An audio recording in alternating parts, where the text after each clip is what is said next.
The 24-hour economy. Yes. Oh, it's a policy framework.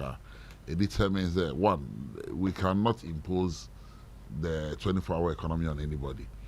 But for any policy to have a proper implementation process, we need a legal framework. What government seeks to do is to bring a legal framework. The economy will run a 3-shift system. So 8-hour shift, 8-hour shift, 8-hour shifts. So for instance, what the Obi Akko emergency ward Ahimachi by 2 a.m. near Catros and Doctor Any Honum. If there is a policy say all hospitals should operate 24 hours, or government hospitals are operating within 24 hours, what it simply means is around the clock there will be a lab technician.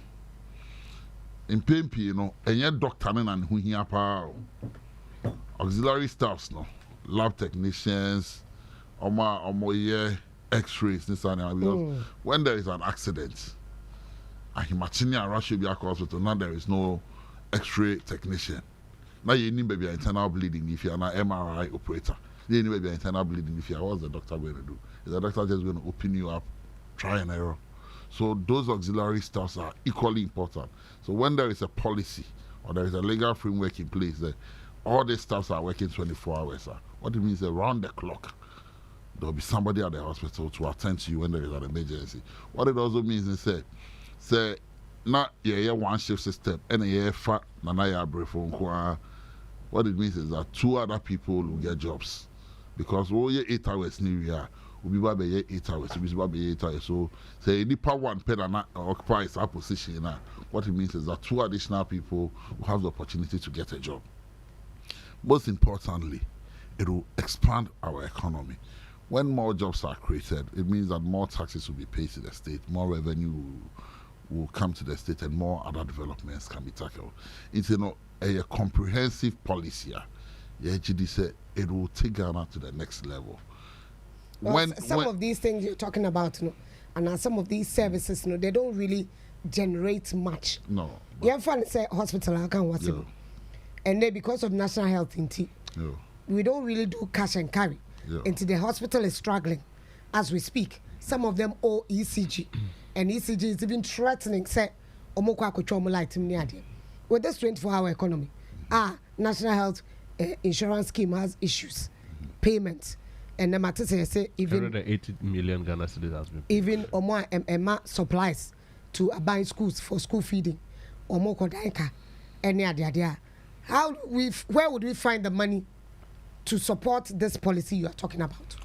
Nanaya, when you bring policies, here, but like I started by saying, it is a legal framework that is the most important. Once the legal framework is created, you will now tend to find the resources to run it. You started NHIS under President before when it was desperate help. We didn't know where the money was going to come from. You started and sana the tax elements, you decided to say the NHIA levy, and see every transaction you do, you are going to pay XYZ. When we started Get Fund, the framework was created before we decided to say we would tax a certain percentage of revenue into a. Now say you are covered by a year, you then your mama free, you go for COVID recovery levy Yes. There are so much waste in the system. The number of ministers in Kufuor are appointed, and the chief executives in Kufuor are appointed, and the special assistants are being no more. There are so many. You cannot say waste our system. You can see a catcher will find it. The most important thing is creating the legal framework, and in creating the legal framework, then you can now look out for revenue targets. All kinds of hospitals generate revenue, and I beg to differ. Hospitals generate revenue. Yeah, to some extent. They do generate revenue. Yes. It is a revenue-making venture. Your IGFs in most of these big hospitals. Your first one, you utilize it or not. And it is the management of those resources and the biggest challenge. So if we set up proper management structures, none of our hospitals should be running into losses. But in 2020, most started with a big push. Is it 10 million jobs or something? No, 10 million, is it okay? The big push. The big push is an investment that is going to create jobs. You see, the big push was putting $10 billion. Is it $10 billion? I don't recall it, but it's about Sika and the right infrastructure into the economy. Okay. And then intend to create jobs. Because when you start doing construction, you're creating jobs. When you are building hospitals, you are building roads. My question is, most started with a big push. Movie and Kofu and taught the big push. So you are now starting with something called the 24-hour economy. No. Is it a game changer? No. Is it echo right? Yes. JB, yes. JB, you are misunderstanding the whole thing. We've not even launched our manifesto yet. Yes. The 24-hour economy, as a result of President Mohammed's engagements with unions, trade unions, it was the unions that even brought it up again. Said they've seen this and they think it's a game changer. And then President Mama spoke about it when he met them. Said this is how he intends labor to go. Because right now the biggest problem confronting this country is unemployment. And you see, if we decide, if we decide, say, he's producing maybe during the day. What we are saying is that you have to operate during the day and also operate at night. And then at enumerano, you have rebates on your electricity. Because what it means is that you'll be employing more workers. So so we will give you that, but you cannot say oh yeah, during the day and then rebates. That doesn't work. To solve unemployment, how can one say me? NPP introduced one district, one factory as a solution to unemployment. And of course, NAPCO and other special initiatives. Yes. And what has become of them today? You see, we are talking about sustainable employment. Would you continue it? NAPCO? No. Which one? One district, one factory.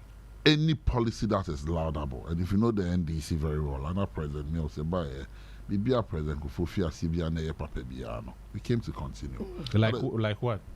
Oh, about the things president. Yeah, NDC by one, President Kufuor started school feeding. We did not abandon school feeding. But during your time, you admit that the school feeding was not in a good shape. So we brought legal frameworks to correct it and put it in a good shape. NYA youth employment. Kufuor started here. There was no legal framework. We made it an authority. Health insurance. It was a district health insurance Kufuor left for all of us. But in your time, you an authority. But in your time, you admit that health insurance is also not. It wasn't the best. No, of it was. No. You see. But you see, what health insurance is today. What YE is today, we left them over 200 million into the account. You can find out from Samuel Okunomo. It was, you see, OSTATI-BB. One district, one factory, the legal framework for it. There is none. So say, if we don't put in place those legal frameworks for it to become properly established, and take it or leave it, we have made the NHIA what it is today. You? Yes. NDC? The NDC. We introduce capitation. You see, no, and all those kind of other alternatives and you are telling us that you made it what it is today. We have made it what it is today, and I'll tell you why. When we came, now health insurance card, beyond district now, you could not use it anywhere. That was just like capitation in another form. What do you understand capitation? That was just like capitation in another form. We came to turn over the legal framework and make it what it is today. Today, your health insurance card can work anywhere in this country, wherever you find yourself. Today, it is an authority on its own that has laws that guides it. No, Jida, I'm speaking to Jida. Okay. I confirm this because there was no legal framework. So anybody could do anything. Why? We made it what it is today. There was not a dedicated source of funding for it. Yes, you talk time tax. Where was the legal framework? There was no legal framework. We came to set it up today. One of the places in Eskada was the YA. Kodria BD. There was over 200 million Ghana cedis in that account. And a YBD? Kodria ABD CEO Honomono. But there was that amount of money there. So you see, when governments come, you assess the good, the bad, and then you try and make it work. The NHIA may have had issues in terms of funding, but take it or leave it. Take it or leave it.